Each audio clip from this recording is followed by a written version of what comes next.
முடியாமல் ரயில் தண்டவாளத்தின் அருகிலேயே ஒருவித உன்மத்த நிலையில் நடக்க ஆரம்பித்தார்.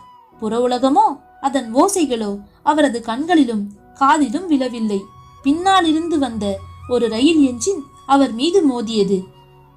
அவரது இடது கையும் இடது காலும் காயப்பட்டன. சுமார் 2 மாத காலம் ஈரோடு ஆஸ்பத்திரியில் சிகிச்சை எடுக்க நேர்ந்தது. ஆனந்தாசிரம பப்பா ராமதாசரின் குஜராத்தி பக்தர் ஒருவர் தெய்வாதீனமாக ராம்சரத் குன்வரை அடையாளம் கண்டு அன்போடு பராமரித்தார். அவரது உறவினர்களுக்கு தகவல் அனுப்பினார். ராம்சரத் குன்வரின் நண்பர்கள் ராம்தத் சௌத்ரியும் ராம்ஜீவன் ராயும் ஈரோடு வந்து அவரை அழைத்து கொண்டு தஹியா சென்றார்கள்.